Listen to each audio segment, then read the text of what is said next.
Hi everyone, thanks for coming.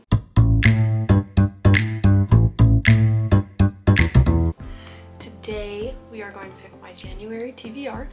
It's only going to be 2 books, but that's okay because you don't need to have a million books if you don't want to. So I am in the mood for the book that my friend got me for Christmas specifically, and then also something that's not romance, because I have been just absolutely hammering romance over and over and over again. Like the last, I want to say 6-7 books I've read have all been romance, and I love romance, don't get me wrong, but I think we need to set it down, and I think we need to pick something new. That being said, let's get into the video. First, the book that my friend got me for Christmas is Delilah Green Doesn't Care. It is a LGBTQ romance. It's between 2 women. I've talked about this in my book showcase. This is the blurb. That focuses. That's the blurb. This is their favorite book, and they really wanted to recommend it to me because I've also never read anything LGBTQ, which, I mean, I just don't. I'm just not in the know, but I'm excited for this one. This is their favorite book, and they really wanted me to read it, especially because I haven't really read many LGBTQ books.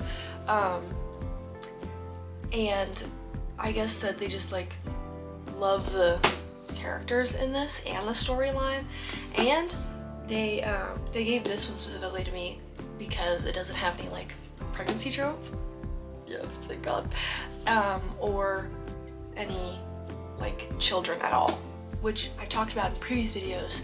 Not my favorite thing in the world to read about. Not my favorite thing. I mean, I've said before, I think it's mostly like what you want in your life, because I don't want kids, so reading about it, I'm just like, ugh. But like my friend who loves this book, who gave me this book, they really want kids, so they love reading stories with kids and like families and everything. Not my cup of tea. I don't really like reading about families and stuff in my romance books, but like if you do, that's completely fine. I just don't. So they specifically got this one for me because I don't like that. Also, I'm excited because it looks short, but like, look, I'm gonna open this. It's gonna be like 1,000,000 pages. This book is 371 pages, but the print is pretty big and not too much is like packed onto a page, so I think I'm gonna do good.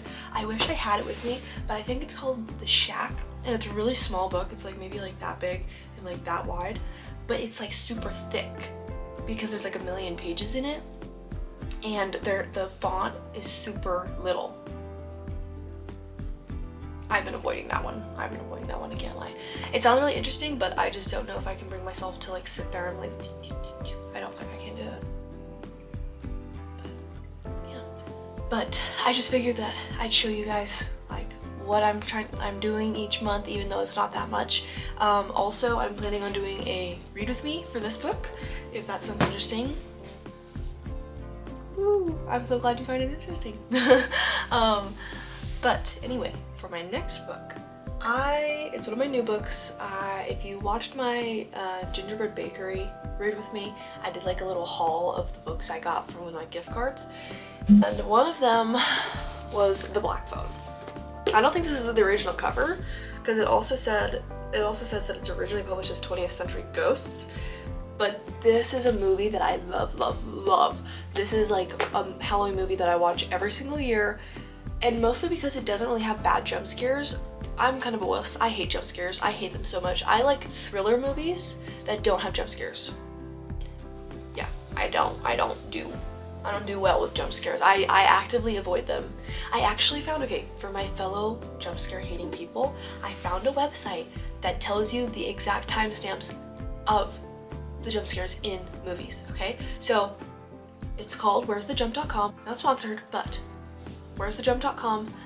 You look up the movie, and if they have it, you can click on it, and it shows you every single timestamp that there's a jump scare, and they'll tell you like the intensity of it, and they'll tell you what it is, so like you can expect it. It only really works if you like can pause the movie on your own to see what time it's at. It might be annoying with like other people if you're like keep clicking the screen to see like what time it's at to like stop, but also if you're with those people and they're annoyed with you because you don't like jump scares, maybe you shouldn't be with those people, because I hate jump scares, so it's normal. But anyway, it doesn't really have that bad of jump scares, so I really love that movie. And the second movie that just came out in the beginning of this year, that was super good too. That one, I think the jump scares, there weren't more, but they were a little like, they're more gory than the first one. So if gore's not your thing, you might not like that, but it's okay. It's nowhere near like Terrifier or anything. I've never watched that. My best friend, she loves Terrifier. Oof, God. Oof, not my thing. Love her, not my thing. Anyway, I saw that it's a book. I didn't know it was a book, and I was so excited to see this, and I immediately had to pick it up because it's not very long. It's 311 pages. I always say that. I'm looking at this book and I'm like, oh, it's not that long. It's always 300 something pages. Why do I do this myself? But honestly, I think this one is like multiple different stories, because it says the Black Phone stories on it. So also, like in the blurb it says like John is locked in a basement stained with the blood of the half dozen murdered children, and then the next paragraph is Francis was human once but now is an 8-foot tall locust, and then the next paragraph says Nolan knows but can never tell what really happened in the summer of 77. So I think there's 3 different storylines I'm going along with. I wonder if I can look at the chapters and see what it says. I don't know if I go like, if it goes like boy by boy.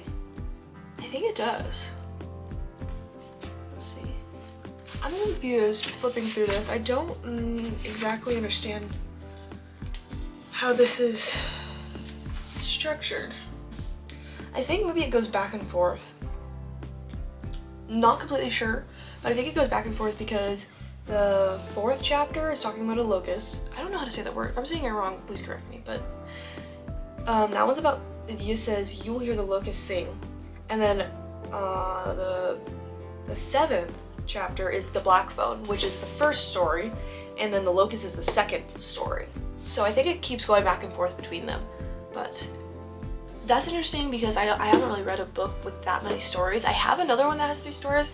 I don't know how that one's structured though, but I know that I have it, but I've never like encountered it. I don't know like how it's gonna go. But I am excited for this. Black Phone. Here's the blurb if you want it. Maybe I should put the blurb in here too, so it's nice and focused for you. So I am very excited for this book, and I'm very excited for this book. I think I'm gonna read this one first, the Black Phone, because it's a little bit shorter, and like it's gonna be a nice break between all the romance books I've been reading, because I've been reading so many romance books. But because this is shorter and it's horror, I think it's technically a horror book. Let's see. It's technically classified as just a fiction book, so, but it says like from the reviews, all the reviews are saying like it's horrifying and it's scary, like in a good way. So I don't know about all that. I don't know about all that, but I think this is gonna be the next one. I won't do a read with you for this one, but I will do a read with you for this one, for Delilah Green Doesn't Care. And then I think the next read with me I'll do, if you watch my goals video, I'll do one of my books that I'm reading that's out of my comfort zone, which I think will probably be, I think will be this one, because this one's more history. So yeah, I'm very excited to get into my books for January, and I hope that you're equally as excited for me. With that said, thank you for watching, thank you for being here, I love you.